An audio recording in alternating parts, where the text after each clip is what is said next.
podcast is part of the Sports Social Podcast Network. Champions are not born. They're forged. This is about turning the ordinary into undisputed. Available now. Ade Oladipo, brought to you by Undisputed. People, are you ready? Yes. No. We waited 8 years for this. People, are you ready? I'm going to try it one more time because I know you've got more vibes than this. I've seen the comments on YouTube. Come on. Now, people, are you ready for the Green Chair Live? Yes! You know what a journey Ade's been on. You know it's been a long journey. You've been there with him from East London, starting at Islington Council. Then he's gone all the way through TV and radio, Talk Sport, DAZN, Sky Sports, Sky Sports News, the first black presenter of a Premier League game. This is the guy that you've all been supporting, you've all been watching, you've followed his journey. Who knows about the green chair that you see on the stage? Who knows about the green chair? Make some noise if you know about it. Right. Are you ready for the Green Chair Live? Are you ready for the Green Chair Live? Yes! Right. Here he is, the one and only. Make some noise for him. Ade Oladipo! Come on, make some noise, make some noise. I want to hear.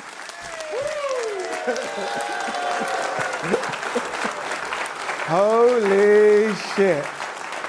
This is crazy.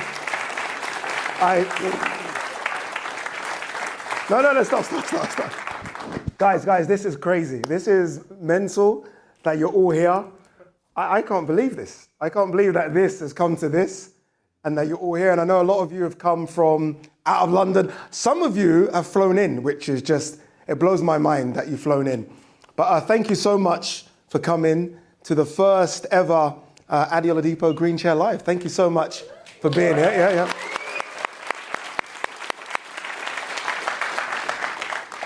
That doesn't look like me, does it really? I know it's been like, they kind of edited that just a little bit, didn't they, to be fair? But no, honestly, thank you to my little sister for being here as well. Now look, it's been a crazy journey. Me in this chair, as you can see, it's been a crazy journey. Me in this chair have come a long way. Those of you that have followed the journey for 8 years, you know that we came back from Nigeria, just to kind of give you a quick synopsis of it. We came back from Nigeria. We were like here. We were struggling. And I decided to sit on this chair and start, we might swear a lot in this, by the way. So yeah, hopefully there's no kid. Start talking shit about boxing. And we did that, and we did nearly 700 videos on this chair of me just talking to a camera. At the time, it was like a little iPhone. I had a little mic, and I decided to kind of pump out the videos to get me out of the hole I was in. And slowly but surely, we got out of that hole. I was very open and honest, talking about mental health and depression, things that affect a lot of people daily. And I wasn't scared or shy to talk about those subjects because that was me, it still is me. These are things that we still go through, but we power through them now. That's the difference between me and the guy that sat on this chair 8 years ago. And as Andrew, the voice of God, wonderfully said, we've been quite lucky to get a few gigs over the last few years. We have done Sky Sports, we have done Talk Sport, we do DAZN, we've done Amazon. But I say that, and I really, really mean this. This is by far the most important thing for me. My YouTube, without my YouTube channel, nothing would come, nothing matters. I feel like I'm 100% authentically Ade Oladipo when I sit on the YouTube channel. When I do stuff for DAZN, I kind of have to toe the line a little bit. When I do stuff for TalkSport, again, toe the line. But when I sit on that, I feel like I'm free.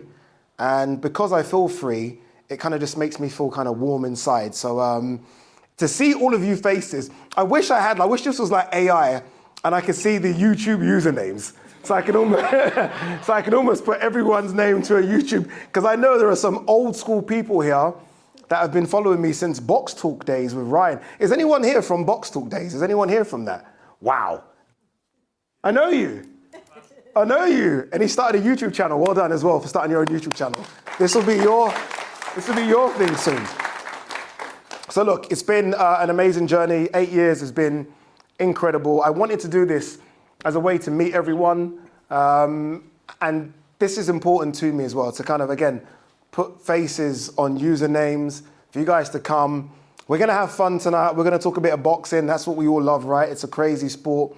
It's almost the wild, wild west of sports. It has no rules, no regulations. You can kind of do whatever you want. But we do so. We have some good fights as well. We have some good fighters. A few special guests might come through the door. You know what boxers are like. They think they can turn up when they want. But we've got some good people here as well. So look, let's have fun. I'm going to have a drink just because I can. It helps with the nerves as well a little bit. I'm going to sit on the green chair and we're going to get my first guest out. And this guy, I asked him to do this because he does what I do. Maybe not as good as the way I do it, because that's quite difficult, but he does the best he can at doing all the press conferences. You guys see him from Queensbury. He does all the press conferences. I think it's the hardest job in the world to kind of sit in between fighters that don't want to talk and go down the barrel of a camera.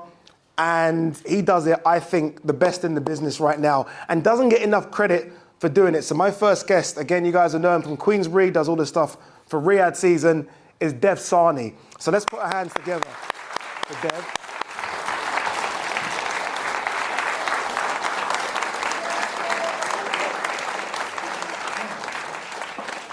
Is that alcohol? What's that? That's just Diet Coke. Just Diet Coke? But I'll have some, though. You have some as well? Okay, cool. Okay, I wasn't sure if you were a drinker, Dev. You're going to have that with Diet... Okay, you can mix that with Diet Coke. Mix it up, bro. This is crazy, Dev, isn't it? Mate, I can't believe it. I mean, I can believe it, because you are smashing it right now. Well, calm down. By the way, no, but listen, this green chair has gone from, like, your bedroom to now here, in front of all these people. Can we just, like, get a round of applause for Ade? This is really amazing. See? Well done. He is such a presenter, isn't he? Like, that's what I do. You're trying to take my stuff. That's what I do. But honestly, when I asked you to do this, and look, we meet in Riyadh most of the times, right? Saudi Arabia. It's weird because we've never linked up in London. Mm-hmm. This is our first time. We meet about 7,000 miles away. But when I asked you to do this, it's because I think what you do is so difficult because I've done it and I hate doing it and I always refuse to do it. But you host all the press conferences for Riyadh season, so the biggest boxing events right now in the world. Are you shitting yourself when you're doing it? Do you know, it's crazy. It's crazy. I'll tell you, I was shitting myself more. The first one that I did it on a Zoom. It was like Brad Foster against James Beach Jr. And it was the first one I'd ever done. They said, Dev, do you want to try and do this? We're going to do it on Zoom. It was in lockdown. And I was so nervous, much more nervous for that than I was for Usyk versus Dubois. Oh, stop it, I don't believe you. And all of I don't believe you. Honestly, like, for that stuff, that was like, this. Like, if I mess this up, what do I get sacked? It's lockdown, you know, people are losing jobs and stuff. Is that the end of Dev Sahni? But it was all right. Yeah? I don't really... Did you always want to do this? Do you know? People always ask me, I think a lot of people always ask me, like, was I ever thinking about doing this? And I always say no. Like, I was just at Islington Council taking calls about parking and council tax. Like, I had no ambition for this. I was just happy to get my money and go to the bar after and go home. Look, I was kind of like that as well, in terms of I worked in online marketing for a European rail company. So my job was to try to convince people, instead of flying, to take a train. Oh, wow. You want to go to the south of France? You want to go to, Nice? Take a train. You don't have to fly. It can be cost effective. I've done it. The Eurostar's wonderful. It's very green as well, so it's a good thing to do. So that was kind of my job, and I thought, this is it. This is great. Yeah. I like this. I can back this. But I got really bored, mate. I got really bored, and one day, I love boxing. One day I just sent my CV to Box Nation at the time. So this was like 11 years ago. Sent my CV to them and just said, I really like boxing. I'm really bored. I'd love to do some sort of marketing in boxing. Have you got anything, guys? Yeah. And I didn't hear anything for like 6 months, so I didn't think anything of it. Then the phone call came. And from Frank? Who? No, so it was the marketing manager at the time of Box Nation. I don't think she's on the scene anymore, but she just called me, said, we've got this job. It's a digital manager job. Let's see if you can do your online stuff for us. Did a bit of an interview. And what I remember from that interview is at the end, I thought, okay, I've done all right here. But then I gave them a real sort of from the heart, this is everything to me. You know, wouldn't be a 9 to 5. This would be my entire life. This would take over everything that I do. So that's kind of rung true, though. That's what's happened. I just thought it was a good thing to say. Then I started getting calls at 9 o'clock. I was like, what's going on here? Didn't get this at Rail Europe. But yeah, I got those calls. And mate, one thing's just led to another. And I'd say it's probably similar to you in terms of you probably just say yes to opportunity, right? Yeah. Do you want to try this? Yeah. Do you know you can do it? No. But do you back yourself? Yeah. So I just back myself. No matter what they ask me, do it, figure it out later. Just say yes. It's weird though, with me, although I say yes, and this is dead honest truth, I am so scared. And I feel like people maybe don't see it at home. I'm like, whatever, Ade. No, it's so true. Like when they say, Ade, you're going to host a press conference. I don't know which one I think. I think I did Terence Crawford, Israel Madrimov. Yeah. And they said it was in New York. And they didn't give me like a heads up. It was like, in 2 days, you're going to host this press conference. I was like, no way. And in my head, I'm thinking, please let it be cancelled. Like somehow, let something happen. I don't know, New York's crazy. Let something happen. And I did it, and the sweat, like, that's why we always wear like black and stuff, so you don't notice the sweat. Because the nerves, and Terence Crawford gave me nothing, Madrimov gave me nothing, and I was like, never again. Mate, it's the worst. Like, the least notice I've had is probably for the biggest press conference I've ever done, which was Fury versus Ngannou, which was the first Riyadh season. Right? So that was big. That's big. That was big. And, like, I wasn't told that I was going to be doing it, and I only got told I was going to do it 3 hours beforehand. So they had someone else ready. I'm not going to say who it was. But they had someone else. He was going to do it, and ultimately they Queensberry pushed for me to do it, and with 3 hours to go, I jumped in, and that was amazing. John Fury sat there. I looked down the table. I had Frank Warren, Tyson Fury, Bob Arum, Francis Ngannou, Mike Tyson at the other end. At one point, John Fury's just like shouting at Mike Tyson. I'd looked down at my notes at one point. I was like, what am I going to ask them? I looked up, John Fury's finger was just here, pointing at Mike Tyson down the other end, shouting, trying to fight him. So you've had some good ones. Amazing, mate. You've had some good ones. I don't think it'll get better than that. What's the plan for you? Like what apart from wanting my job, which is fine. I mean, I get it, right? I mean, it's a good job. Well, I like the way you introduced me as basically a B-Tech Ade Oladipo. Like, cheers for that, mate. Yeah, just in case someone from the zone. He's good, but he's not that good. Yeah, just right, yeah. But no, what is the ultimate goal? Is it to kind of present? Because you do everything else with it. You do the press conferences, you do the weigh-ins, you do face-offs, you do all the stuff, all the interviews. Is it to be the presenter? I think so, mate. I think so for now. I've done some strange things. I remember in the build-up to Dubois versus Usyk, the first fight, they had a press conference in Poland, and I went out there not to present the press conference, but to be a Queensberry rep for Daniel Dubois.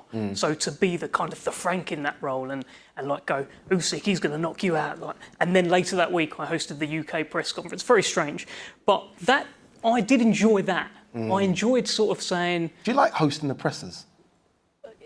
I guess so. I mean, when you get good ones, it's good. There's like when it delivers. When you've got Jarrell Big Baby Miller. I don't know okay, I missed that. Know him. Like when I did Eubank Ben, because I knew it was going to kick off. You ain't going to say anything. Yeah. And when the egg slap came, I was like, mate. Gold. Yeah. Do you know what I mean? That is gold for me because you know.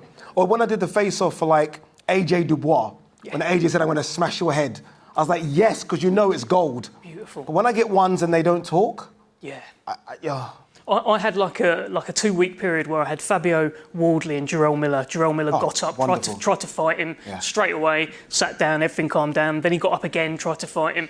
Beautiful. I didn't even have to ask him anything.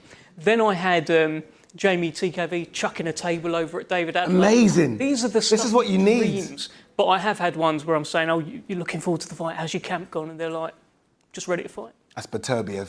Oh, mate. He's the hardest. He don't say nothing. He doesn't say anything. And he looks at you like he wants to fight you. Yeah.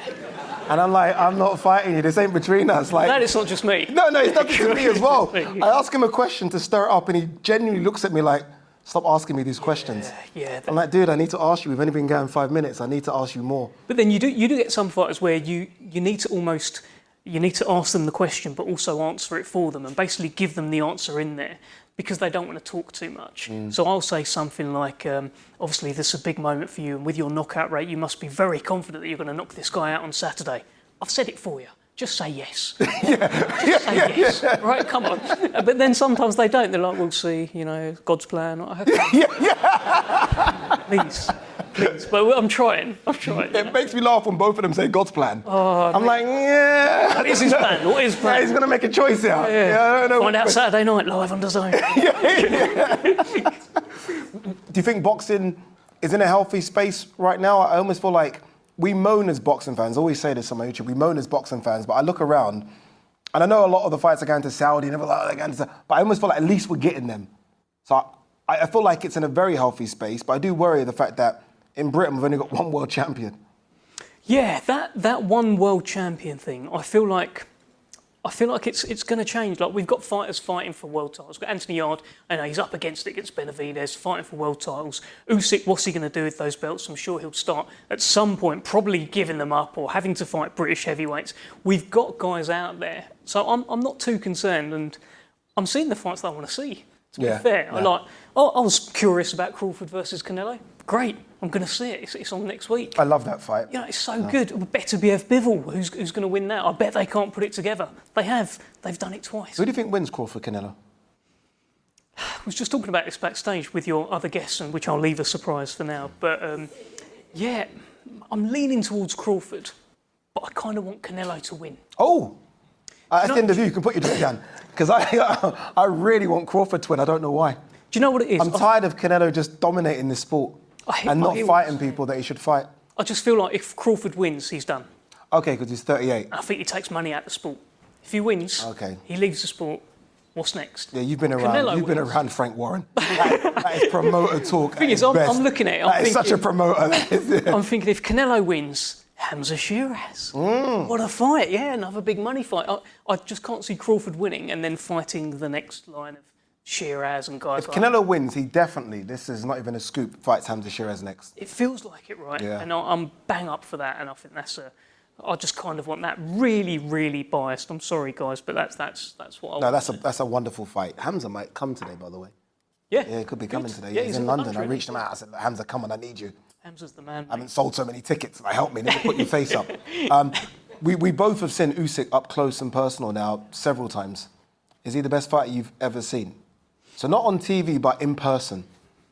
Yeah, it does kind of feel like magic when you're watching it. It's incredible, isn't it? Like, that horrible Daniel Dubois knockout. Obviously, I was wanting Daniel Dubois to win both times, but that last one was just the way he did it, the way he was just collecting data for the first couple of rounds, seeing what Dubois was going to do, and then just ironing him out. Horrible, but wonderful at the same time. And you do sort of feel like he's the guy that we'll be talking about in 10, 20 years and us going, do you remember Usyk? Oh, he was good, wasn't he? So special. And the way in which he's just battering us Brits. Oh, it's like he's got something against British people. I'm sure that's not the case. I'm sure it's not the case. He's just destroying Brits, he comes over here and he just bashes them. And it sounds like he really wants to hurt them. It really does. It really does. Don't push the horses, all of that sort of stuff. Yeah. Horrible. But who do you think Dubois fights next? I feel like you have insight because you are Queensbury. I don't lie, Dev. I feel like you've got... I don't. Dude. Why are you moving in your seat? I feel like there's some sort of insight as to what Daniel Dubois does. I think he'll end up fighting me if I start giving away secrets. But do you think he fights before the end of the year? What are we now? September. October, November. They're talking about Moses. No, he won't fight Moses. But they're talking about Moses coming back in December. So you'd imagine there'll be some sort of card where he could be on there. But I don't know. It feels like, so what's his last few fights been? They've been pretty heavy duty, right? Like Usyk, AJ. Joshua. Yeah, he needs an easy, gimme type fight. I guess so, but I don't know if he'll get it, and he might not fancy that. Some fighters will want to just get back in. Some fighters will probably just be like, let me just go and knock out the guy who's up there and get back to what I'm surprised, and AJ's my guy. You guys know this, right? Got a tattoo of AJ, I'm joking. But I'm surprised AJ's not said, give me Dubois. Yeah, let's go, let's run it back. Do you know what I mean? Like, let's just roll the dice, get in shape, fuck's sake, and let's fight again. Such a big fight. It like that defeat. It must. That defeat hurt me so much. And the thing is, I've got to be careful actually, because obviously I'm ringside and I've got to not celebrate or cry when someone I like loses. And when AJ got knocked down, I literally was like, oh my God. And knowing I've got to go in the ring after him. You Dubois, didn't you? Yeah. And I walked over to Dubois like, yeah, you beat him, didn't you? Like, I was so angry. Walking over, I was livid. I was like, hey, and I was rubbing AJ's shoulder. It's okay, AJ. It's okay. But I was so upset by it. Yeah. I was so upset. That was good Dubois, though. Like, in terms of even on the mic. You wanted Dubois to win, didn't you? Of course. You said some bullshit about AJ back in the day. No, what are you on about? What are you on about? Look, me and AJ are cool. We are on... Are you guys cool now? We're on fist bumping. I fist bumped him a couple of times. He's fist bumped me back, I think. Yeah. I think. So, yeah, we're good now. But, yeah, obviously, look, Dubois was... I remember him coming into the Queensbury office and I was in the kind of PR role at that point. Did his first interview, writing down his answers, like talking to him and his dad. So we sort of, we come through together almost. He was doing very different things to me, obviously, like knocking people out. But yeah, I did want him to win and he did. Okay, it's nice. And on that bombshell, you can go. Yeah. But a round of applause for Dev Sahni as well. See you, my friend. Well done, man.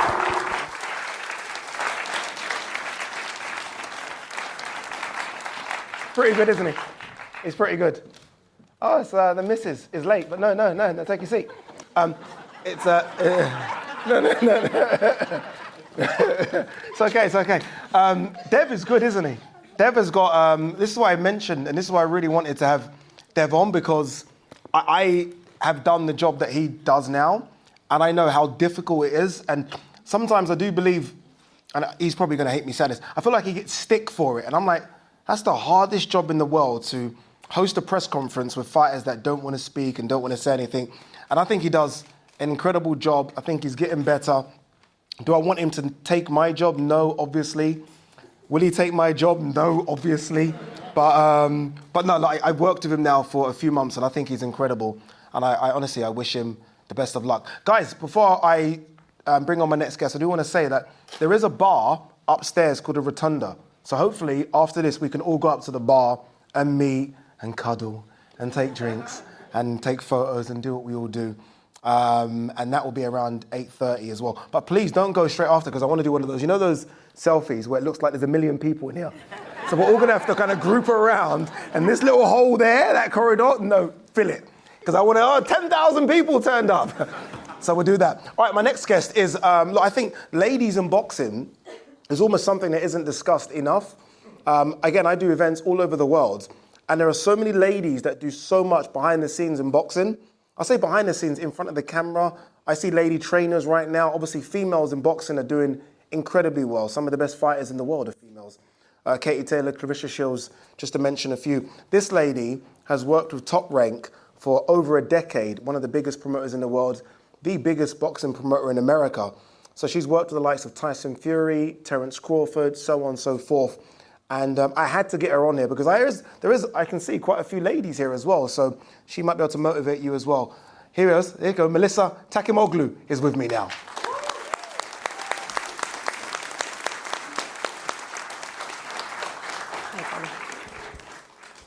Be honest, did I butcher your surname? No. Takimoglu, okay, fantastic. Fantastic. Mel, thank you so much for coming. How are you? I'm good, how are you? Not bad, not bad. This is a great turnout. This is good, isn't it? This is good. This is good. You do incredible stuff behind the scenes. Yes. How difficult was it for you to get into boxing? Considering, as I say, I almost feel like there's a wall when it comes to females in boxing, because everyone at home, because all we see is men on television, everyone thinks it's a male-dominated space, and it isn't. No, it's not. It's going to take too long to go through that, so I'm going to do... Yeah, it's in the timer here. We're like 14 minutes, 20 seconds for you to tell that story. Let's speed this up. When I got into it about 12 years ago, there was no representation for my role as PR or anything to do with that at all. So I kind of went into it. I went to York Hall, my first ever boxing match, fell in love with the place, and got introduced to some fighters. They were like, oh, can you help me sell tickets? I was like, I've never really worked in boxing before. This is like carnage. Yeah. But there's something infectious about that place. It's still one of my favourite venues. York Hall is incredible. It's like unbelievable. Anyway, so I started to meet with the managers and the trainers and like, publicist, what's a publicist? What does he need a publicist for? Why does, my fighter's paying 2 jobs, they're trying to sell tickets, you've got to pay 10% to him, 20% to him. And I was like, it's up to you. Like, I'm just being asked to, come and help. And it was so difficult to try and get that message across to people. Eventually, a couple of fighters took me on from Miguel's boxing gym. And they started seeing the ticket sales go up, the social engagement go up, and they're like, oh, this woman thinks, I could have used you to get the bigger hall. Ticket sales. I needed you like 6 weeks ago. Yeah. I needed the summer off. But yeah, it just did really well. And then that's when they started to sort of understand, and that was at the small hall, Steve Goodwin at the time. Yeah. Then I was like, okay, this is going to be so many similar people's stories. I went to Matchroom in Queensbury, and it's like knocking on the door, and they're like, nope. I was like, okay, try and getting into a press conference or go to a fight. Who are you? Who are you? You don't have accreditation. I'm like, how do you get into boxing? This is impossible. Yeah. So I nearly gave up, and then Isaac Dogboe got in touch with me, who was fighting Jesse Magdalena for the WBO title. And how long ago? What were we saying? 10 years? That was 2013, say 2016, okay, season 15, 16. And then he was like, can you come and be my publicist for this fight? I said, where? America? I said, hell no. Yeah. Like, no way. Top rank, Bob Arum, no way. This is way out of my league. I can't do it. Anyway, we went, he did it. He became a world champion. I was like, I have a world champion. What am I going to do now? How does this work? And then, the Bunces and Gareth Davis, everyone started calling me. And we were like jumping up in the locker room like, we made it, we made it. Yeah. And then the rest is history. Obviously, met Bob Arum, and he loved what I did with Isaac. Fast forward, we signed Tyson Fury. Frank Warren remained his UK promoter. We were his US promoter. So Bob and Frank always had a good relationship, even to now. They're close. And I was then assigned to sort of look after Tyson and all the other top-ranked stable to this day. She makes that sound like a very easy kind of manoeuvre, and it isn't. When I see her at the biggest events in Saudi, the biggest events, and it doesn't get any bigger than Tyson Fury, Alexander Usyk, she's the one that puts Tyson Fury in the room that I'm in to interview. Like, Ade, Tyson Fury, Ade. I'm like, this is crazy. And I'm always asking her, is he in a good mood? I ask myself that when I'm driving to work. Tell me he's in a good mood because this is good. And she's like, yeah, he likes you. It's okay, Ade, he likes you.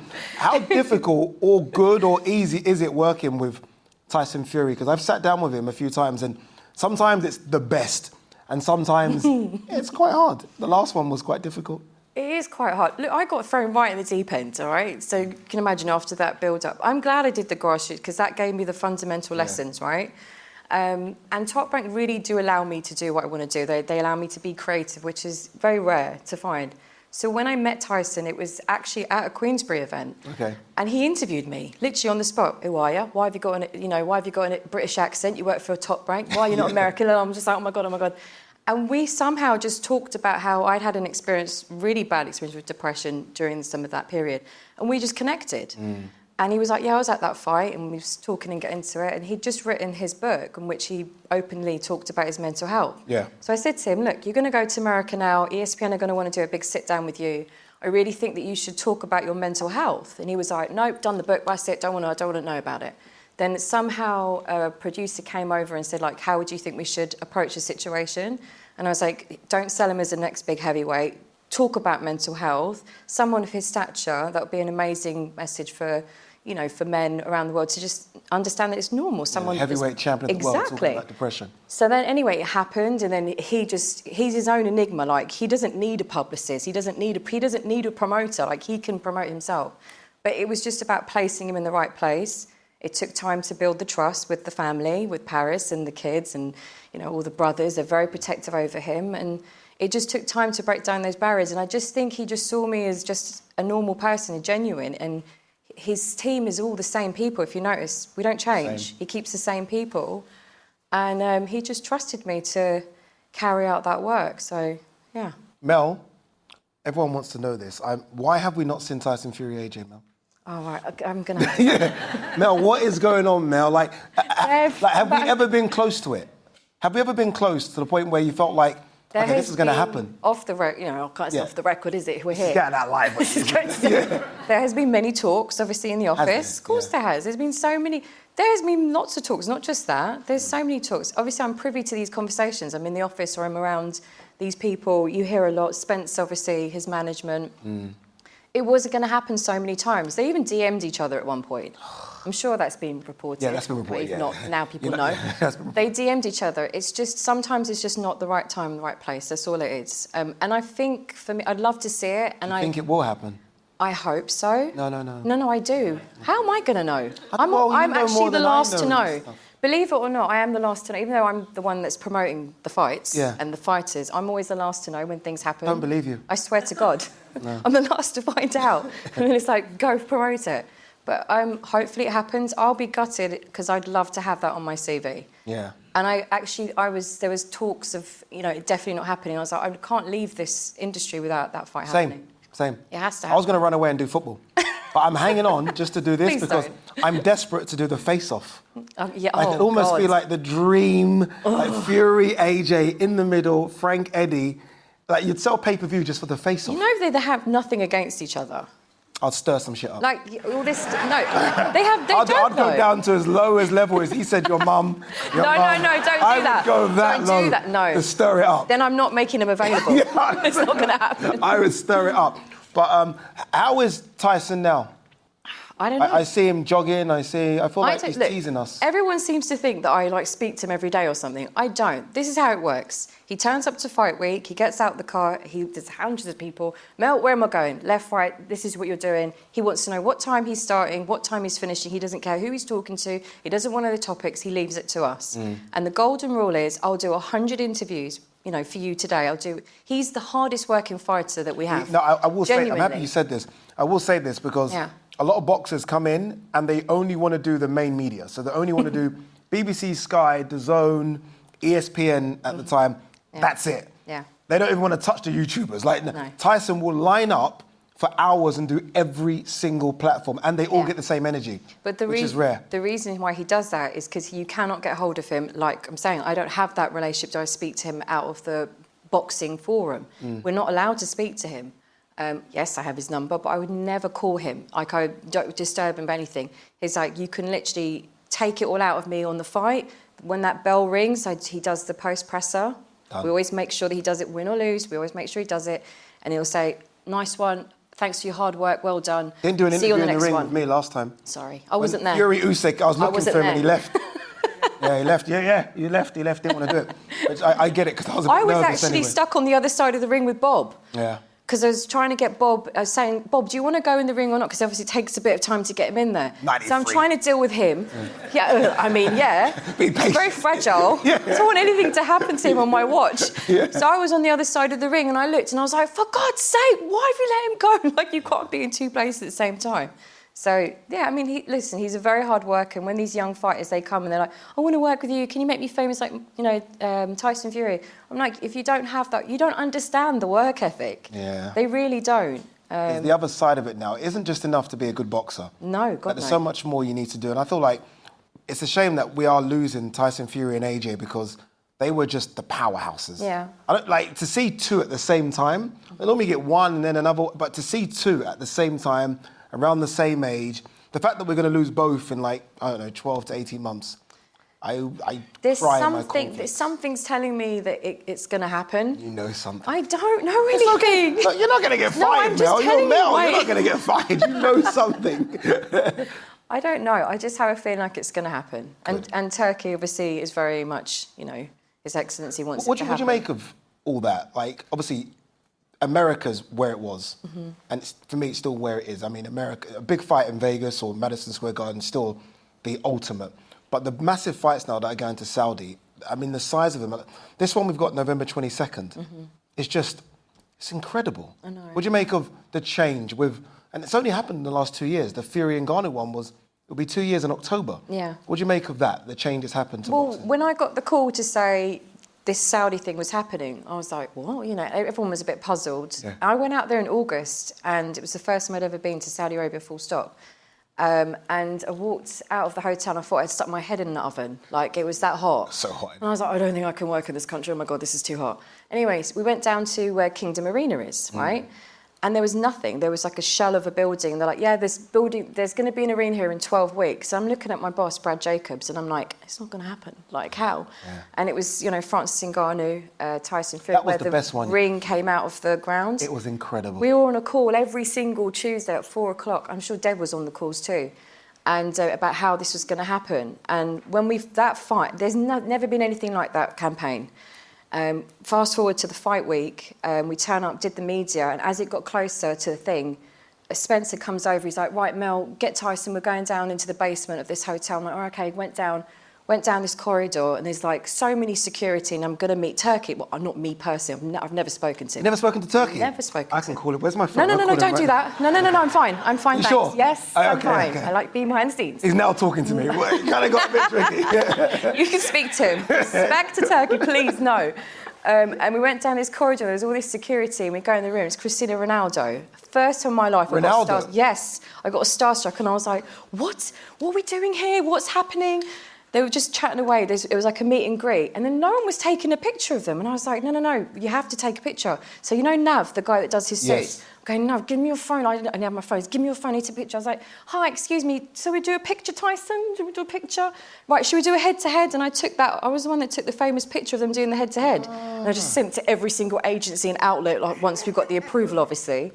And then we come out, bumped into Mike Tyson. Crazy. He's like, well, which way am I going? I was like, hi, I'm Melissa from Top Rank. Do you need help? He's like, I don't know where I'm going. He's very scary, isn't he? He is. I know he's short. He's a lot shorter than I thought, but he's quite intimidating. Yeah, I was like, he's like, I'm his eye, like, super fan when they of say him. don't meet your idols, I was a bit... Yeah, me too. I'm glad I'm not the only person. No, I was a bit like, come on, Mike. So obviously, every time we turned a corner, there was like the most famous people there. You know who I saw that really kind of starstruck? Who? Jean-Claude Van Damme. Oh, God, yes. I was like, oh, my God. Yes. I remember you from Kickboxer and Bloodsport. Honestly, I was like, oh, my God, Jean-Claude. And Jose Mourinho. It was the most random people there. But Jean-Claude, I was like, what are you doing here? They know how to spend money to get people. Honestly, they were flying them in on jets. But I'd say that campaign was amazing. Look, they're doing amazing things. Yeah. The fans are winning. They're getting all the dream fights. I'm used to it now. I've got a great relationship with Sella and GEA. Yeah. And I've not just had Tyson, we've had Artur Beterbiev. I've got Brian Norman Jr. and Abdullah Mason on the November card. So we'll be going again. So that's the new home of boxing. You're kind of with the Americans here, aren't you? I mean, you're kind of with the Americans. Yes. Abdullah Mason's fighting Sam Noakes. Yes. What's that? I can't help that. I'm so sorry, but no one in the UK wanted to hire me, so I had to go all the way to America to make it. You've done it. Okay? That's the only one that would take me. You've done it. And congratulations on getting married as well. Thank you very much. But congratulations on getting married as well. Yeah. Congratulations. Thank you. I feel like... it's funny that, because you spoke about Tyson Fury, Mike Tyson, Bob Arum, and the applause you get is for marriage. I know, all the people. Someone agreed to marry me. I mean, that's a big thing. I'm never home. Finally, what's Bob Arum like? Because it's weird. I was watching a Muhammad Ali documentary and Bob's there. I'm like, wow. I know. Like what Bob's seen. I remember we interviewed Bob. Yeah. In Saudi. In his hotel when we did the media day, yeah. And I can't believe how sharp he is for someone that... I joked and said 93. He is 93, I think. Yes, 92, he is. 93. I think, yes, 93. He's so sharp, it's incredible. The fact that he doesn't need to be at all these events but loves to be front and centre. Oh, he goes What's to Bob all Arum of them. like? He is a machine. He goes into the office still every single day. He may not be there at 9 o'clock, but he goes in every day. All the shows, he's the first to arrive ringside. He watches the fights from the start.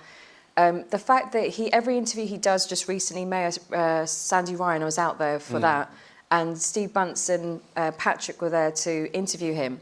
And I'm sitting in there, and Steve's asking all these questions about, the old days, and he's still saying all these new stories. And it's the fact that he's so sharp, like it's endless. Crazy. And he's fantastic. He's absolutely fantastic to work with. I still pinch myself that I'm still working with him. Who's the best fighter you've worked with in terms of don't do that.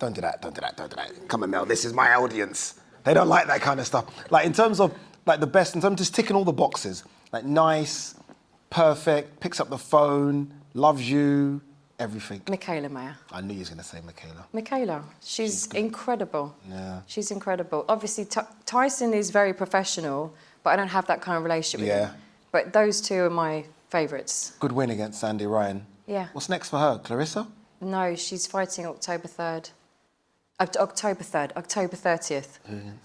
Sorry? Who's she fighting? I'll just tell you later. Go on, tell me. No, it's fine. Someone said a name. Who said that name? Oh, I can't remember. Oh, Base is it? Oh, she didn't fight a guy. Okay, so she's fighting October 30th. Yes, and then obviously we were supposed to do the rematch with Natasha Jonas. Yeah. That's still stuck on. She wants to fight, obviously, Alicia Baumgardner as well. But yeah, she's hopefully coming back. She just feels like she's been hard done by in the UK. Yeah, she has been. A couple of tough results here. And that's tough, obviously, when it's your fighter and you're Yeah. in the ring and you're trying to piece it all together, but it is what it is. She'll get a big fight. Oh, 0. That went 0 a long time ago. Did it go 0 a long time ago? You didn't want to say anything. Mel, appreciate you. Thank you so much. Thank you. Thank you so much.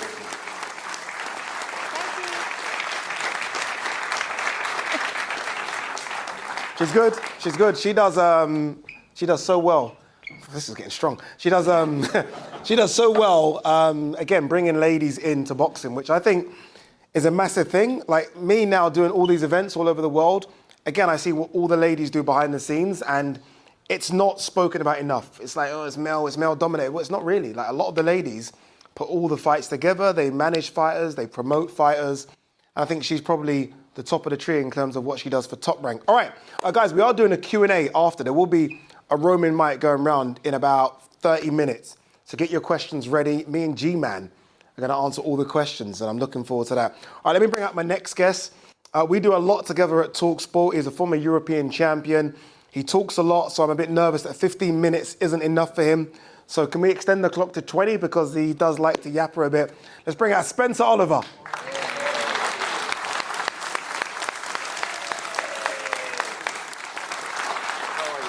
Not bad. Good? I like to talk.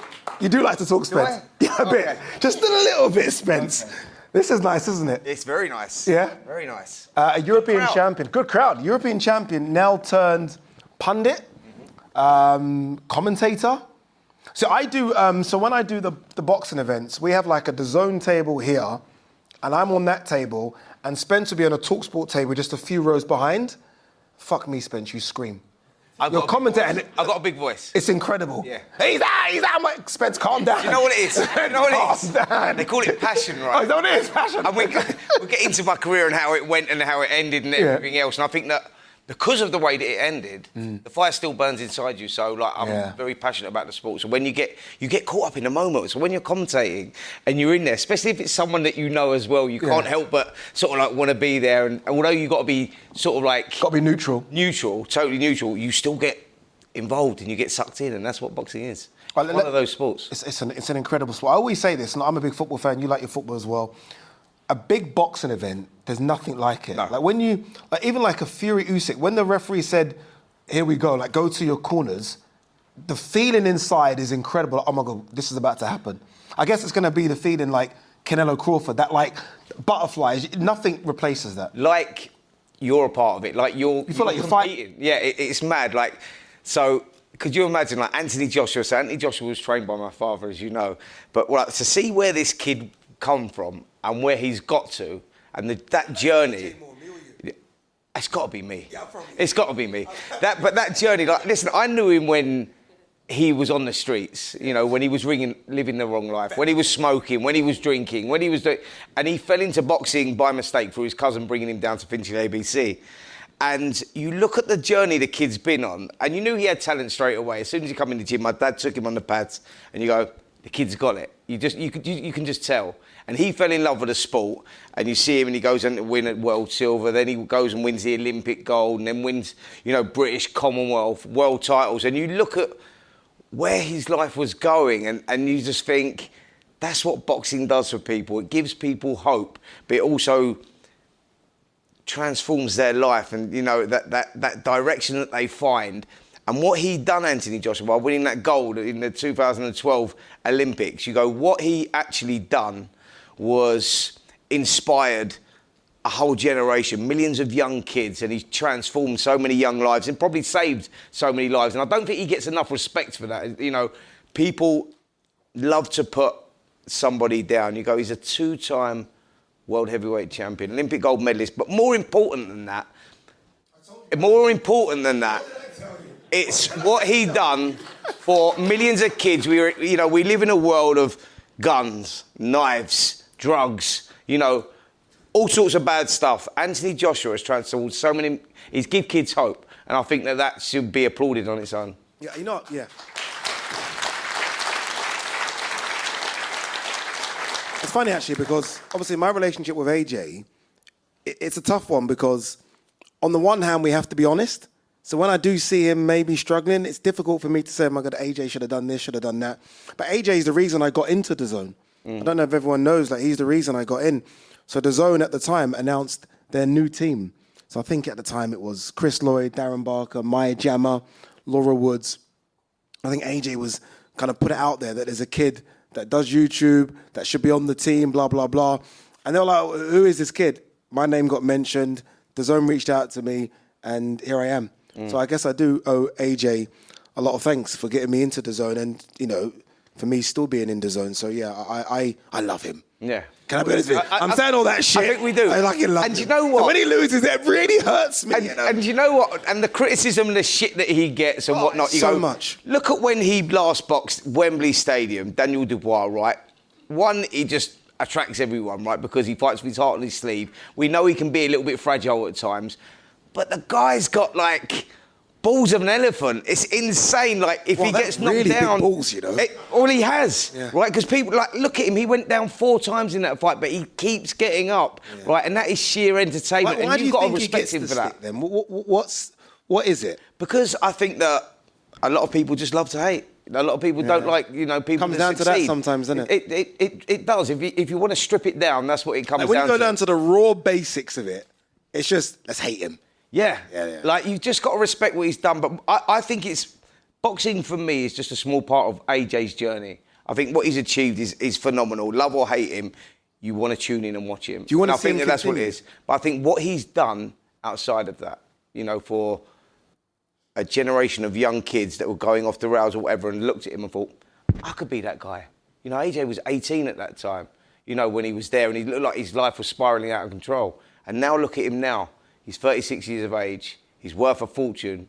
You know, he couldn't spend his money in 5 lifetimes. Yeah. But more importantly, he's transformed so many young kids' lives. And I think that gets overlooked. Spence, this was a very fun conversation. You've gone very deep. I was having fun with you, but you've gone very deep with it. Well, let's go fun. Let's go fun. Go fun? Let's go fun again. Let's go fun. Come on. Okay, cool. Let's go fun. No, actually, this ain't fun, really. Spence, your career. Oh, shit. Why have you gone there, mate? That's not fun. I'm going to get people crying here now. This is like... No, it hurt me, Spence, because I'm of the age when I remember you boxing. Yeah. And obviously it ended too early. And look, I'm happy that you're healthy, you're vibrant, energetic, but there was a time when I remember watching you where I was scared that it wasn't going to be that.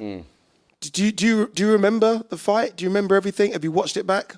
No, I haven't. I watched it. Well, that's a lie, actually. I watched it back once. That was soon after I'd had the accident, made the recovery, and I went into doing what I'm doing now. Yeah. I got my first job. I had my accident in May the 2nd, 1998. Can we tell the people about the accident? So, yeah, I'll tell you, I'll go for it quickly. So, like, had a great amateur career. My career actually started in my front room. I was 7 years of age. My dad used to come in from the pub. My brother was 11 at the time. We just started going down the gym. And my dad used to come in the pub and you'd hear that, Spencer, Danny, come on. I think, fuck, I'm going to get beaten up again because it was like a man against a boy. You go downstairs, we put the gloves on, and for his entertainment, we would have it out. But I think ultimately that made... Yeah, I know. That's not normal. No, make it sound like that's normal. No.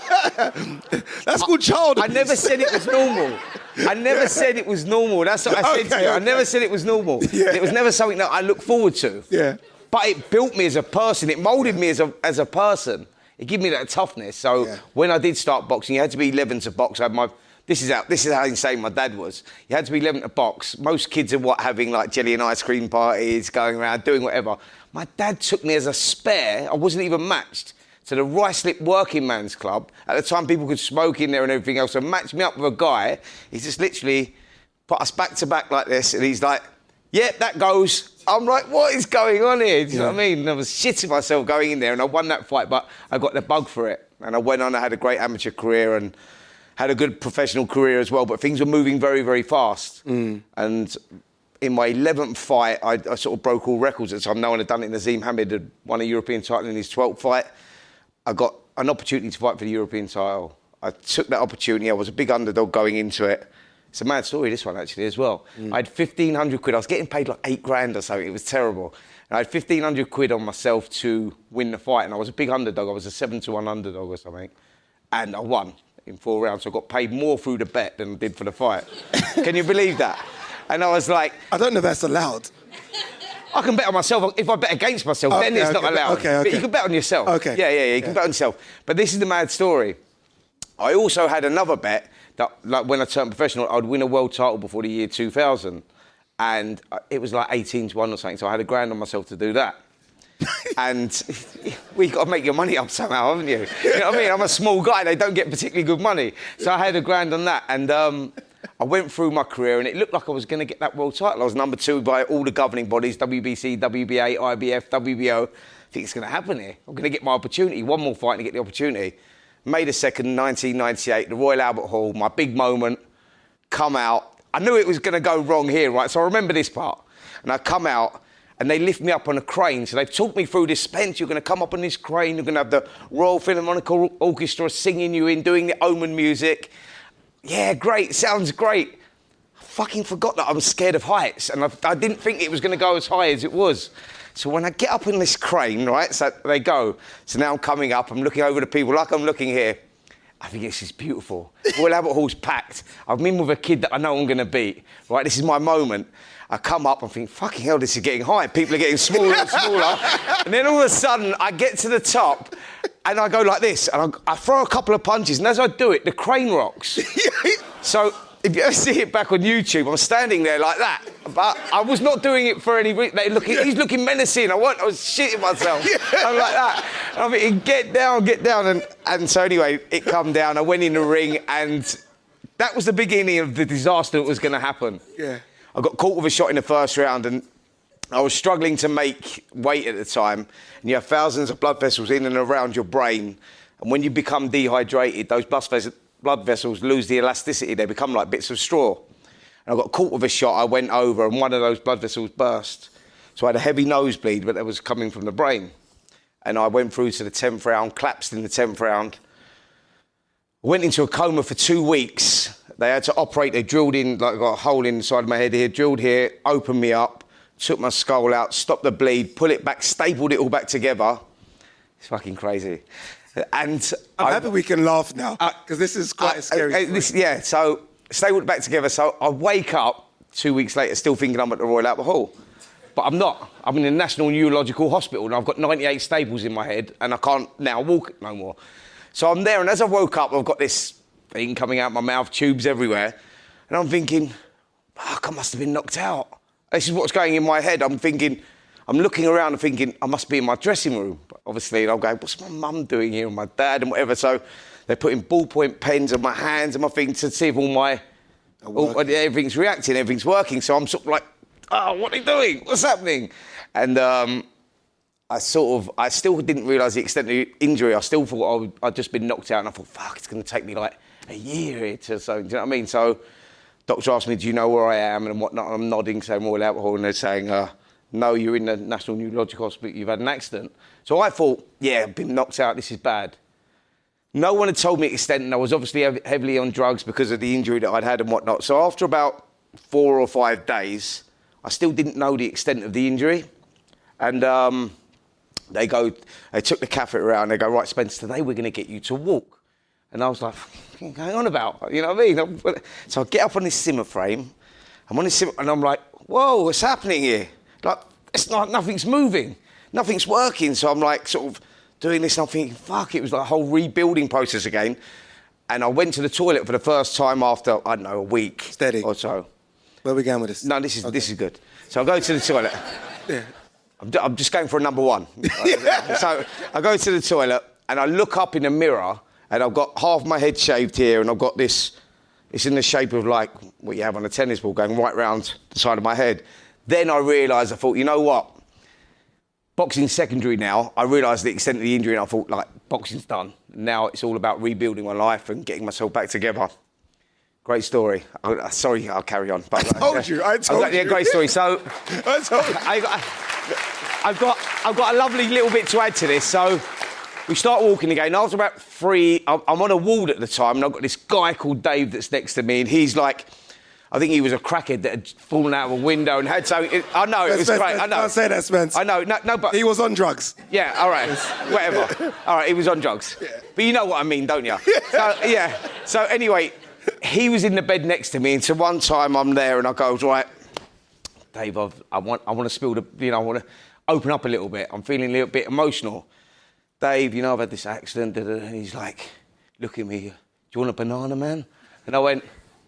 I'm looking up, that must be me. No. So I'm like, yeah, I'm an ex-boxer, and you told me about. Then he offered me something else, like a spaghetti bolognese or something like that, and I was like, that's it. So I've lost the plot. I've got up. I'm leaving. I'm out of here.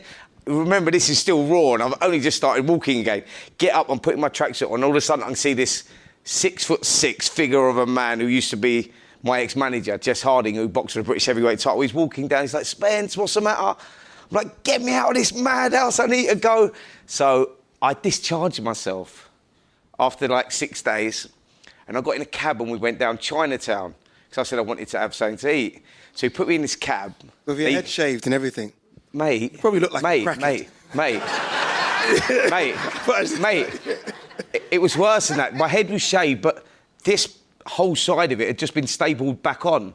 So it was like, do you know what I'm saying? Like, you've seen the scar, haven't you? It goes all the way. Yeah. It's all off. So... You've been to Turkey, haven't you? Yeah, I have. Yeah. And so, it's another story. I'll go into that in a minute. Give me a minute. So so when we get out at Chinatown, like, obviously it was big news, front news of the papers and everything else, because I'd just literally come out of this coma, and we didn't have social media then. So everyone's going mad, and I'm getting all this big welcome. I say, I want to go in this place here. We get in this... So we go into this place in Chinatown. I open the door. There's fucking stairs like that in front. And Jess is like, oh, my God. So we go in. I get down the stairs, manage to do it. We have the Chinese go back up. And then we go back to the hospital. And then I spend the next 2 weeks recovering before I was released. And the story began from there. Well, you know what? That round of applause, by the way.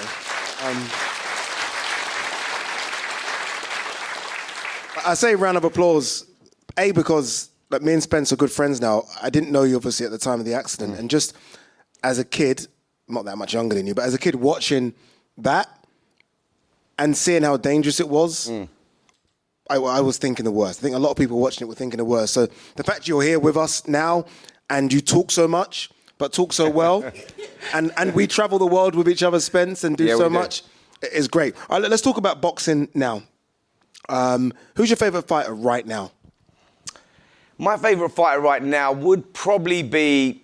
It might be Bud Crawford. Yeah? I think that, because I appreciate the skill set, like the way that he beat Errol Spence. Oh, incredible. And you just look at that, like he's going into a 50-50 fight, and this is like who is pound for pound #1 in the world, and the way that he dealt with him, and the ease and the manner that he dealt with him, switching effortlessly from orthodox to southpaw, and, the way that he put those shots together and whatnot, and just broke him up. You just look at it and go, you know what? That guy as a welterweight would live with any welterweight in any generation. Think he could beat Floyd? It's a great fight. I heard someone... Great fight. It's a great fight. It's not what I asked. It's a great fight. Possibly. Fight, isn't it? Yeah, possibly. That's a good fight, isn't it? Yeah. Do you think he beats Canelo? I think he beats Canelo, yeah.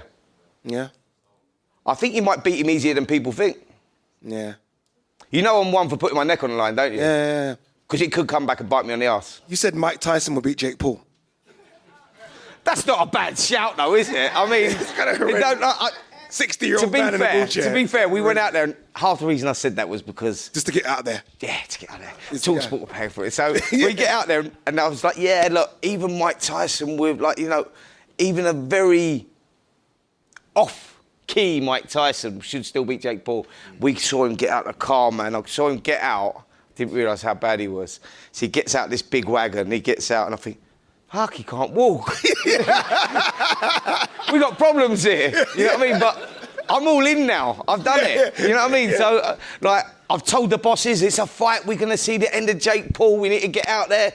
The baddest man on the planet is back. Fuck, he can't walk. You got problems. And it was like that.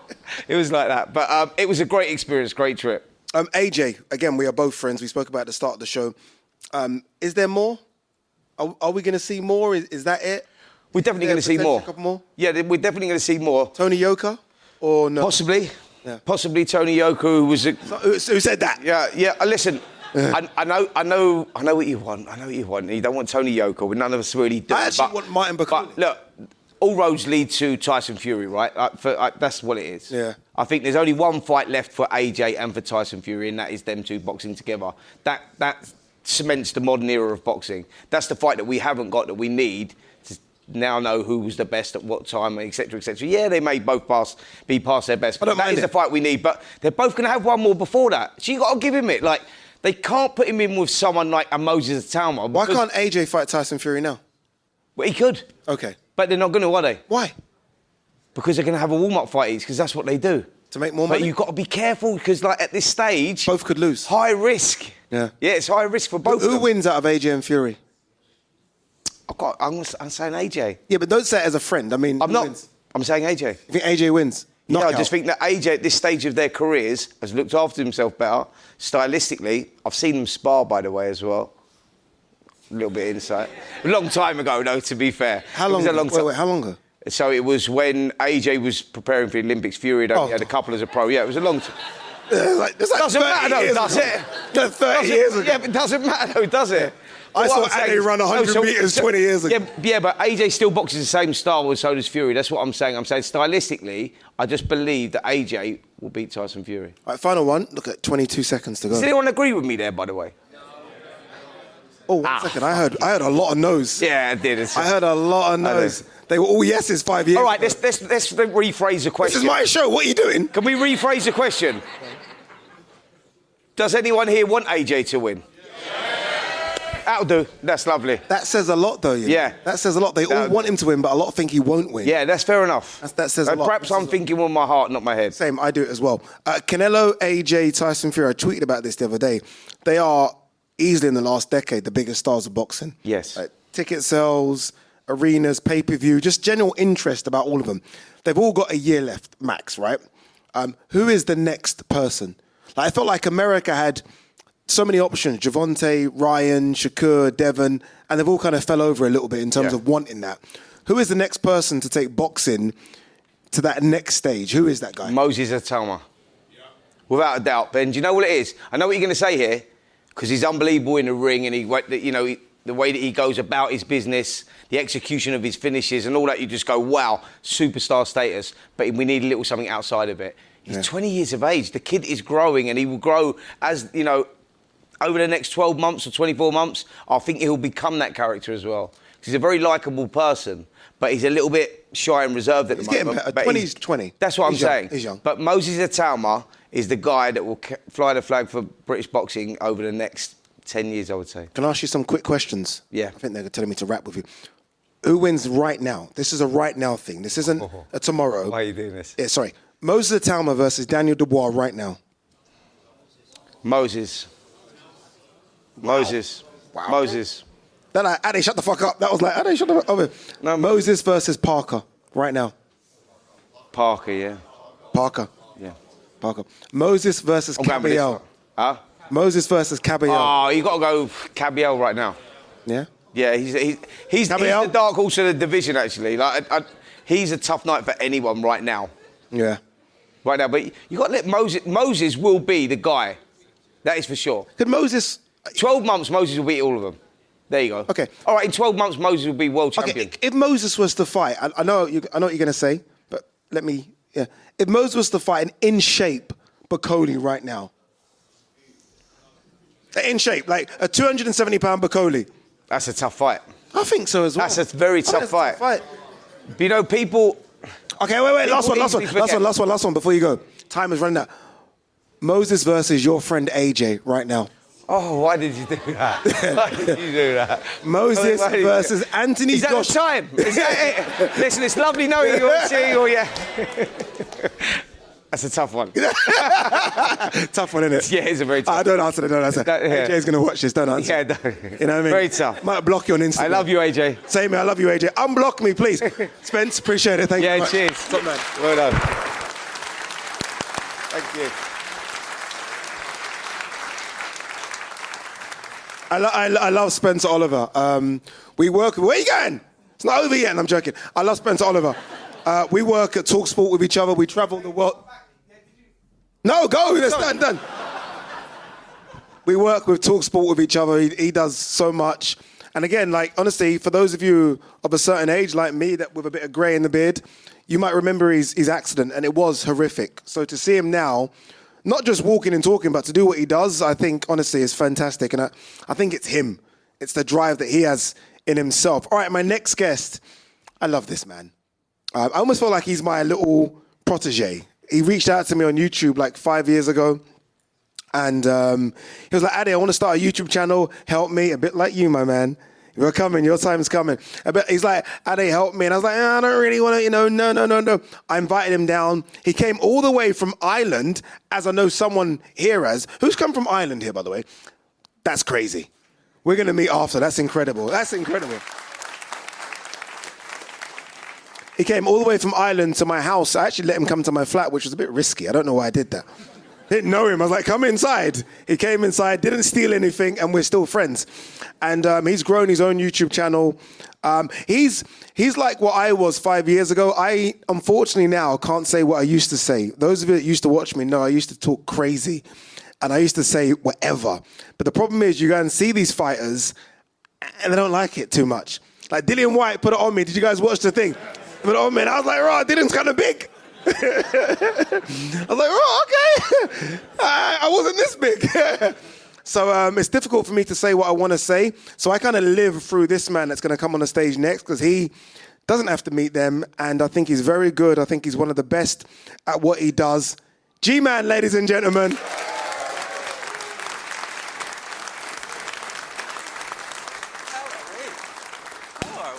This is nice. This is good, isn't it? This is different. He was very nervous. I wasn't. That's definitely alcohol. That could be zero. God, no, it's not.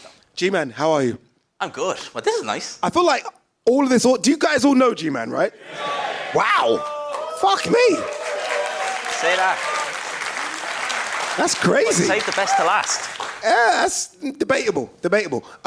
This is... did you hear what I was saying about you? I did, and thank you. I appreciate that. Our journey is just that, by the way. So, G-Man, honestly, this is the...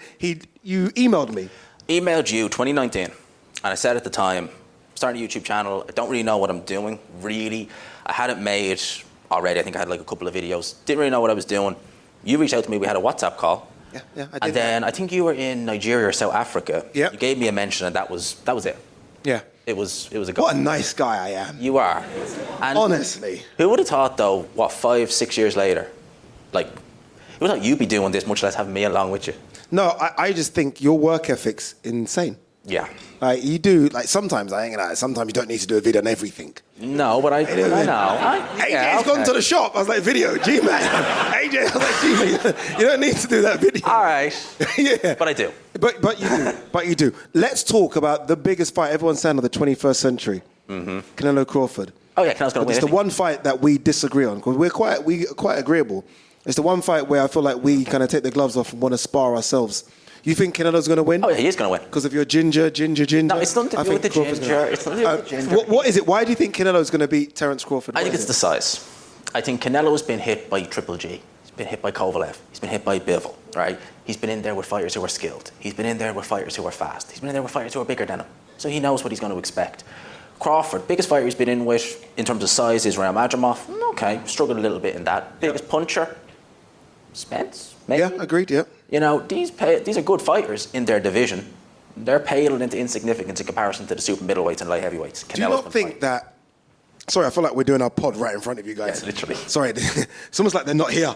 Do you not feel like Canelo is done? Like, did you not see enough in that Williams Skull fight to think maybe the Canelo thing's done? 20 years in boxing, 20 years of sparring, 20 years of getting hit, 20 years of training camps. Do you not think like it's caught up to him? I seen him look bad in that fight. I seen his legs look slow, but they've always looked slow.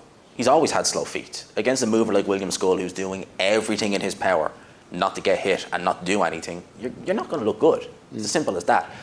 Crawford, on the other hand, right? Incredible. Last time we seen him, he didn't look amazing. It's been a year, and he is older. He's 38 now. He's 38, but doesn't look 38. He doesn't look 38. The black don't crack thing, isn't it, I think? He certainly doesn't look it, but How do we know he's not lost a step over? He could have. This is the thing. We're basing him off the Crawford who fought Spence and the Crawford who fought Majimov, right?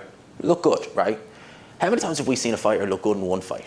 Not taking any damage, anything like that. Very next fight. Oh, he looks slow. Oh, he's getting hit or he's losing.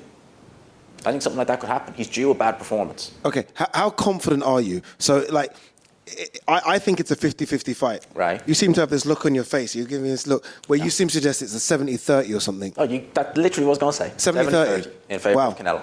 Does anyone think Crawford's going to win here? That didn't sound like the majority. I was going to say, didn't sound like the majority. Okay. Does anyone think Canelo's going to win? There we go. Fuck. Okay, cool. Yeah. You're wrong. you're wrong. Okay, I understand. Is there I think we have a roving mic. Do you have a roving mic? Cool, we're going to answer some questions, G-Man. It's going to be like a live Q&A that we normally do. Okay, who's got a question for me and G-Man? Who's got... Oh, damn, hands out quick. Hello guys, you right? Not bad. So, obviously as a North Londoner... Wait, Arsenal or Spurs? Chelsea. Oh. No comment. 1 second, security! Get him out now! So, obviously we're here for boxing. So, I'm a North Londoner. Obviously I back AJ all the way. I know he's had a few losses. But my question basically is, let's say Usyk stayed in the cruiserweight division. What do you think his trajectory would have been? Because obviously if he didn't have those 2 losses, he wouldn't have had that mandatory. What do you think he would have gone on to do? Would he been undisputed? What would have AJ gone on to do? Yeah. If there was no Usyk, basically. Yeah, if he stayed at cruiserweight, do you think he would have gone for undisputed? Or what do you think his trajectory would have been? That's a great question, isn't it? Good question. Personally, for me, I think the Fury fight would have been easier to make. Fury would have got through Wilder. AJ would have had a mandatory, probably wouldn't have been as dangerous. So you can never assume, but he probably would have got through him, and we would have seen the Fury fight probably in 21. You know, my thing with AJ, I feel like even prior to Usyk, we saw the damage with the Ruiz fight. I was in Saudi for the rematch, and when AJ lost a lot of weight, remember he came down quite a lot, and I still felt like I saw sort of the remnants of the Ruiz fight. So I don't know, man. I think we would have got the Wilder fight because they would have pushed to it. I think they were very close to that Wilder fight, and I think we would have got the Fury fight. I don't know if he'd have become I would love to think, because I'm a big AJ fan, that he would have become undisputed. But Wilder and Fury would have been tough fights for AJ. The Wilder that was like just knocking everyone out without any fear, that'd have been a tough night ass for AJ. Don't you think? It would have been a horrible night for him. I always said Wilder prime would have beaten. You think? Oh yeah, he would have landed that right hand. What was Wilder prime? Luis Ortiz? Yeah, Luis Ortiz. I want to say 2017 to 2019. What was AJ prime? Klitschko? Klitschko to Povetkin. I think after that Povetkin fight, AJ's a better boxer than Wilder, though. Much better. Yeah. But AJ cautious against. So let's say he fought him after Andy Ruiz. Cautious after Andy Ruiz. Would have made a mistake, and Wilder would have just one right hand. That would have been it. It would have been done. You might be right. You might. I hate that you're right. I know. All right, questions. More questions. Let's go. Oh. It's going to be a tough question. I can see his face. He's ready. He got the serious He's got that boxing question on there. Yeah. He's going to test our skills and knowledge. He's had this ready to go. 1922. So yeah, my question is, typically, I guess if you ask people who's the greatest of all time, everyone will say Muhammad Ali. I was a young child at the time.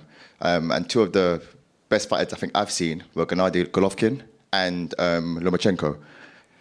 I think they're both retired now anyway. When it's all said and done, will the history books be favourable in terms of the losses that they had? Oh, that's a great question.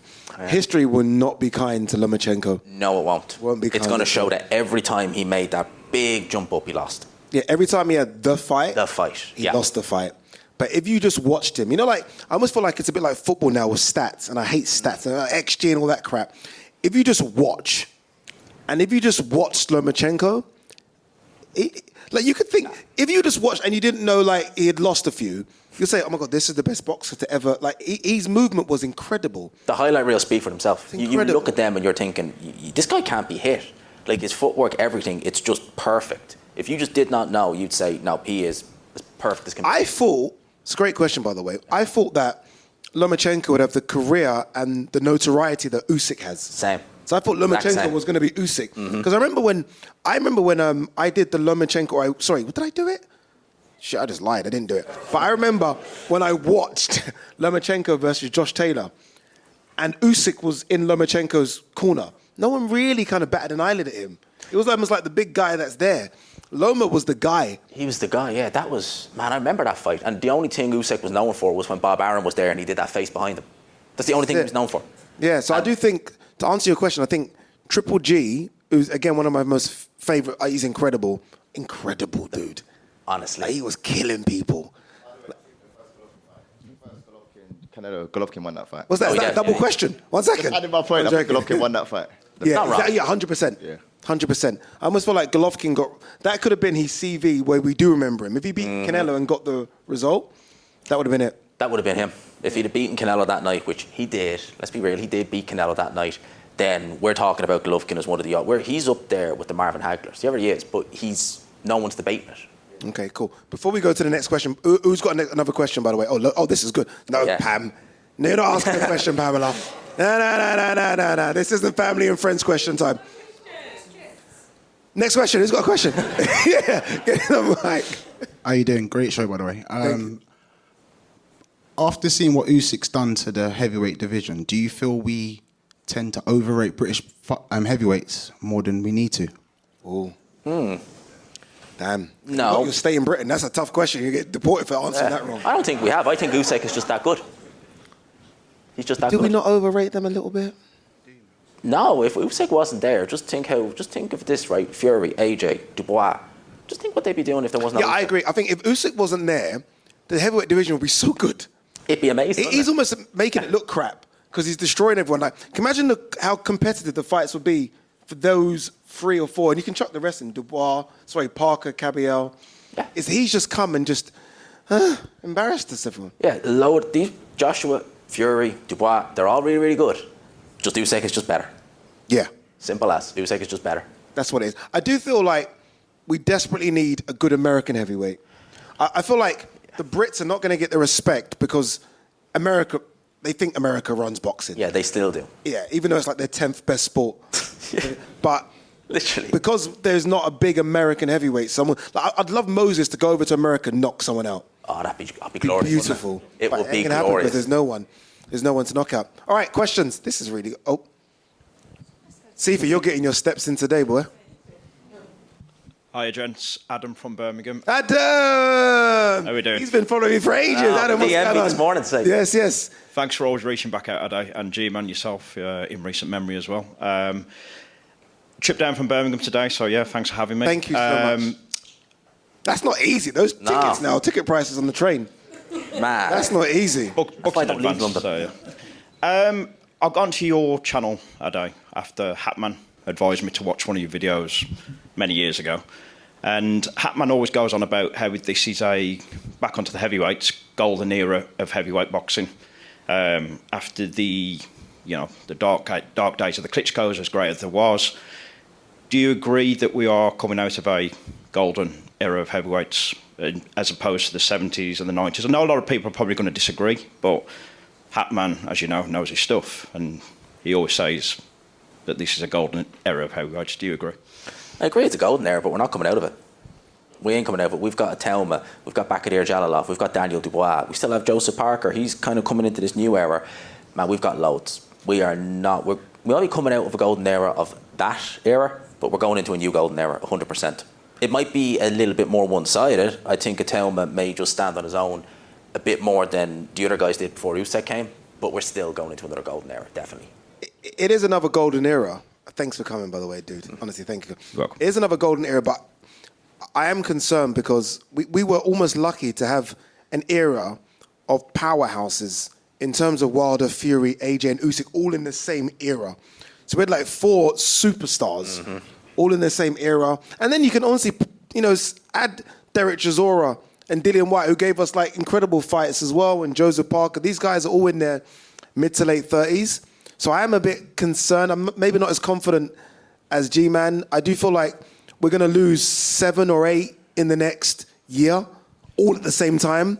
And we haven't got a 7 or 8 to replace them. Yeah. Would you agree with not appreciating this era as much as we should as well? Yep. Yeah. I think some people like to run it down, not as great as Lewis, Tyson, Ali. I think because we didn't get AJ Wilder and AJ Fury. Yeah. Like, how the fuck, Mel? How the fuck has that not happened, Mel? Yeah, that, how have we not got was my AJ next Fury and AJ Wilder in this era? It's crazy. It's crazy. And considering they were all champions at one stage at the same time, they were all in their 20s, they all didn't have mandatories, and they still didn't get the fights made. Crazy. That's all right. crazy. Another question. Oh, Mike, I don't know where it's going to go. I have no idea. This is like... Over this side. Why not? Oh, here we go. Hello. Hello, Titi. So I'm by no means an expert in boxing, but I have a 18-year-old son who literally follows you on YouTube, and he's like a super fan, and I think he would really like this question.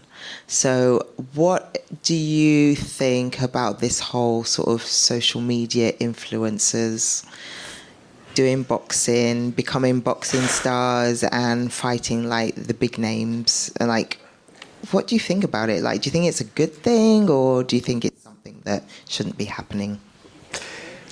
Hey, 1 second. He's trying to ruin the bag. I did Misfits the other day. You did do Misfits. How's the Listen, I, for one, right, I love car crash TV. I love it. And that's what Misfits is. So it's fine in my book. And listen, there are people out there who maybe their son is getting into, but I've heard stories, subscribers have told me this. They've got their son, who's maybe 12, 13, 14, to watch Alexander Usyk fight, don't care. To watch Tyson Fury fight, don't care. To watch a Misfits show, I'm on. I want to watch it. Let's get it. Let's buy it. Like Jake Paul has done that. Exactly. Like, I've met Jake Paul so many times, and he's incredible. Mm-hmm. And don't get me wrong, I know how people get pissed off with Jake Paul versus Gervonta Davis and Jake Paul versus AJ, potentially Mike Tyson. But he has this way of just drawing you in. Yeah, he has that. And I think Mel spoke about it as well. Like, a lot of the fighters, they maybe don't clock on to how they should be doing their social media to engage the younger fighters or the younger fans, sorry. And these social media guys, they know exactly what they're doing. They're on Instagram, they're on TikTok, they've got a YouTube channel, they're on Twitter. You ask a boxer to tweet, and they're asking their manager to do it. They don't want to do it. So ChatGPT. Yeah. Yeah, Daniel Dubois. This is a good one, is it? Yeah, brilliant. Yeah, but the question is, are they credible? Like, do you actually believe that they're actually good fighters, or you just think it's showmanship? I actually believe some of them. I think boxing is the hardest sport in the world. And a lot of these social media influencer people don't need to do this. Like, there are easier things you could do. Yeah. And Jake Paul's been fighting for 5 years, and I've seen him train. And look, is he Muhammad Ali? Absolutely not. But he's trying. And he's doing everything that you can do to become a good boxer. So look, I respect it. They're not great, but they're not bad. Yeah. Did you see Joey Essex? But they have a go. That wasn't, define not great, that was just crap. What? Joey Essex. There's not great, and then there's that. Like, literally, I would have got an epileptic, put him in a well-lit room, he would have looked better than that. Seriously. Yes, he's taking a drink after that. He's taking a drink. I did. I broke him with that. No comment. No comment. No comment. No comment. Are we? Wait, is that time up? No. No special guest. We've got a special guest? Who? Who's our special guest? Hey!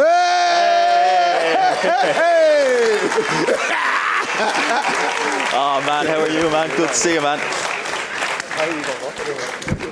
The big man, David Adeleye, is here. One more, please, for David Adeleye. I must have reached out to David yesterday? 2 days ago, I think. 2 days ago, I said, David, look, I need you. Yeah. I said, I need you, please come to this. But as a friend, come to this because I've been cheering this man as a cheerleader for ages now. And seeing what you guys would have seen his fight. I know a lot of you would have watched his fight against Filip Hrgovic. And that was that was a war. Yeah. And then the funny thing is, we're getting to the airport together. I'm like, how are you not lying down? Why are you leaving to go to the airport? How you feeling, David? No, I'm good. You know, I'm healthy, and that's the main thing. So, yeah, I'm all good. Yeah? Rock and roll. And go again. Go again? Yeah. How many times have you watched that fight back?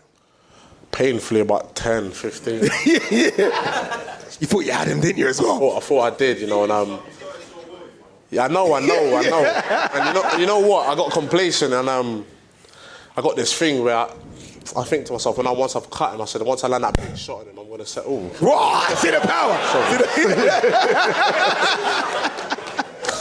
Yeah, no, I thought to myself, once I land that big shot on him, I'm going to send him home. And I kept looking for it, but obviously boxers don't like that. It's an art. You got to kind of go back to what you do that causes that problem. So, look, it's a learning experience, and I think sometimes people take losses as real life-defining moments, and they ain't. They're lessons, depending on how you take it. So, I'm here in front of you guys, being beautiful and being myself.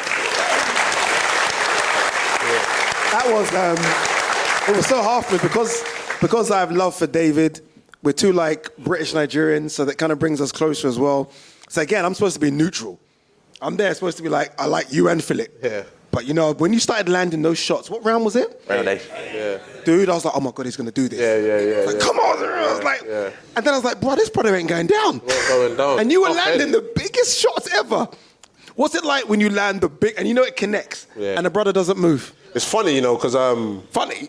So I got dropped, and I got back up, and I looked over at him, and the referee said, "You're right." So I balanced on one leg, like, of course I am, you know. He looked at me like, David, and then he just said, "Look, box." But I was all right, and I knew my legs were there, so I stuck a jab, threw a 1-2, and I could see that he obviously thought I was hurt, way more hurt than I was, and instead of bouncing back, he was just leaning back. So I waited for him to throw a combination again, and then I timed the left hook, and then managed to catch him, and I thought, I got him, I could hear my coach saying, "Go for him, Dave." I'm like, yeah. He's like, yeah, I'm like, yeah. So I go with him, and I remember, because obviously it was the 8th round, it was a grueling. That's a big round. It was, and after that, he didn't go over. I'm like, I looked at him, like, what the hell? And but yeah, it was a good fight. You know, a lot of people were talking about it afterwards. You know, when you're in there, you don't really get to see what the round's like. So it's only after when you get to the change room, when you get to your hotel, everyone was like, man, crazy fight. Even Turkey, I think, put it on his Instagram or Twitter saying this is what he wants. Yeah. You know, grueling. Thank you, man. Thank you. It was though. Yeah. It was exactly how I knew it was going to be. Yeah. And I was like, okay, David, like, if you were going to lose, you're going to go out. Yeah. You're going to throw. But do you know now that you're that's the level? That's where you are. 100%. You know, it's a level that you want to fight at. And look, we get into boxing to take risks. But I think a lot of fighters nowadays, they worry about their record. But it's like records are for DJs, you know. You know, I mean, when the fighters that I grew up watching all lost. You know, they all had losses on their record, and it didn't define them. So, look, if you think you're that good, you got to take the risks. And I believe in myself, so I just take the risks. And yeah. I kind of want you to stop taking risks now, though. No, sorry, I need one easy one. I feel like it's been back. No, I want to go in there again and get these big fights. That's a good fight. Whoever said that. That's a good fight. Dave Allen's a good fight. Well, I think Dave Allen's obviously got his hands tied up. But yeah. You said a Coley. No Nigerian war. We're not doing this. No. You know what? Coley was cheering for me a lot, actually, in my last fight. Coley was cheering for you a lot. As soon as you started landing, I saw like the footage behind the scenes, and Coley was really jumping up. Yeah, he was. And so I got a lot of love for him. I had love for him anyways, but it's always a good fight. But he's got one fight left. And he's a big brother. He's a big brother as well. What's all this black on black crime? What is all this? Yeah, you know, boxing's in a place now where I think obviously where it was now to where it was 20 years ago when the Klitschko brothers were dominating, it's completely different. There's so many fighters now, you know, and there's times when then I forget that I box on TV, so I'm in Sainsbury's and people are like, "You right, mate?" I'm like, yeah. I'm like, oh shit, you know, yeah, good fight for you. You're a superstar now. Yeah, like I was just literally putting some perfume on before I came in there, making sure I smell good. You never complimented me. Making sure I smell good. And I just saw someone say, "Go on, bro," and I'm like, yes. And he was like, yes. Yeah. I don't know why I was saying yes, but he said yes. And I was like, bloody hell, it was weird. I saw you at the airport. I remember the first thing I said to you was, "Please go on holiday." Yeah. Have you been on holiday yet? I'm actually going on holiday tomorrow again.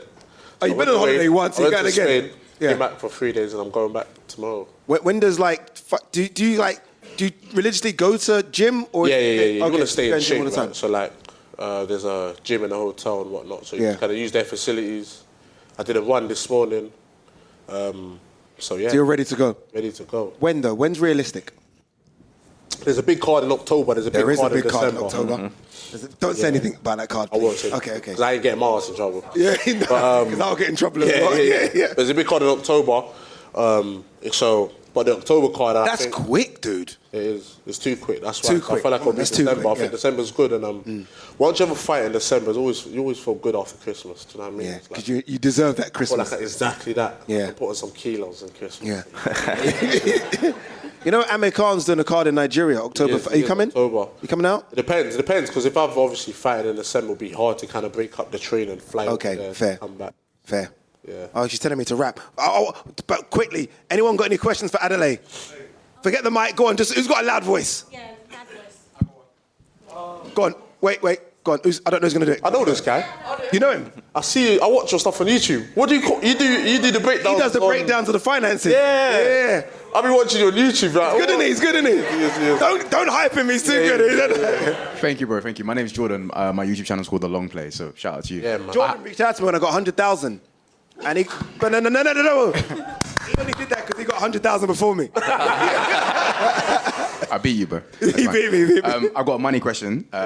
David, I love you. I've watched your fights. Yeah. Is the turkey bag real? Yeah. That's all, bro. I love you, man. Hey, that turkey bag nice, isn't it? That turkey bag nice. You know, I ain't got a things turkey I don't bag. need. I might go get a pony. You know. Really? One more question for David. Go on. Who's got it? No, let's go over here. Go over. Oh, sorry. We might do two. Yeah. Might we? They're going to kick us out. They're going to, hey, you know, what can they do? Hey, what can they do?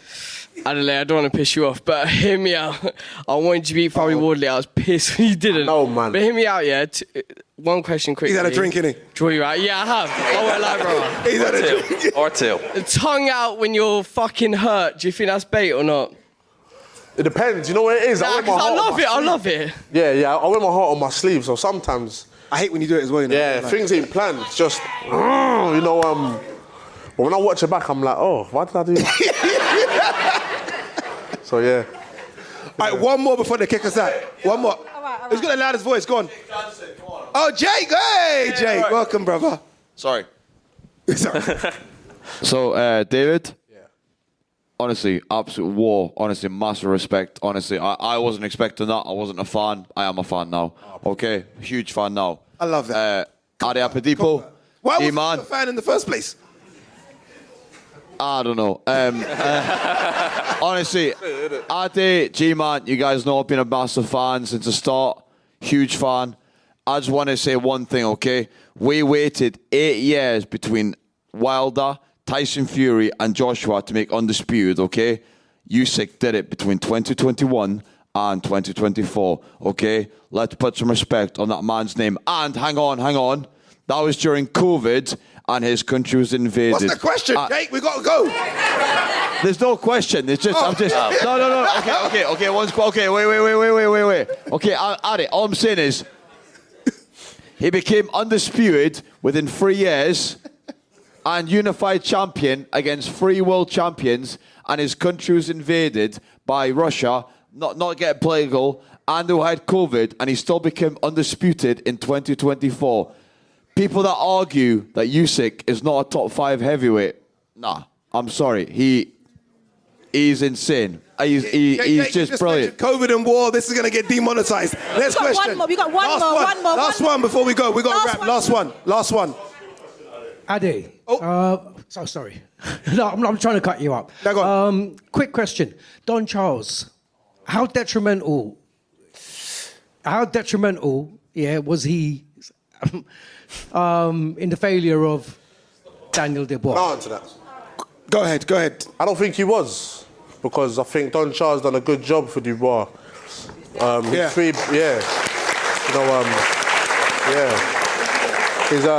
His 3 biggest wins came under Don Charles's tutelage. So I think it's unfair. I think Dubois just got this thing where I boxed with Dubois in the amateurs. You know, he used to box for a lot of amateur clubs. So he'll be at our club 1 month or 2-3 months, and he'll box for another club. So it's just a thing that his dad makes him do, just change trainers. If things ain't the way they're meant to be, or he doesn't like certain things, he just changes. So, yeah, credit to Don Charles. And I just feel like Don Charles gets thrown under the bus sometimes. But, you know, sometimes it's one of them things where when you're seen on TV, people have a perception of your personality. When I was I had a You were there. occasion You were there, yeah. with Wardy on the red carpet, and everyone afterwards used to see me and that.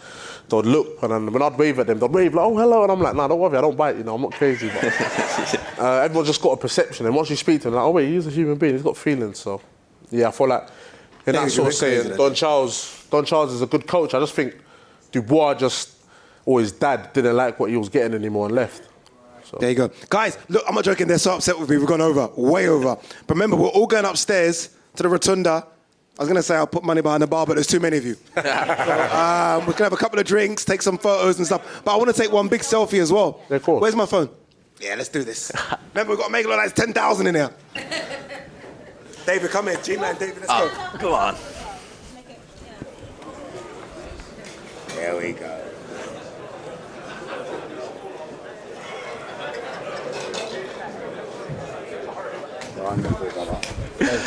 Oh, man. Oh, wait. Again. I've got to do it again. Shit, okay. Yo, let's do it together. Oh, 1 second. Wow, okay. All right, guys. 1, 2, 3. Yeah. Wait. Oh, shit. Everyone's got to do the boxing pose at least once. Come on.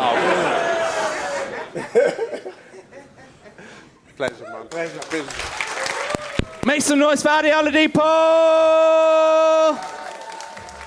Thank you for coming.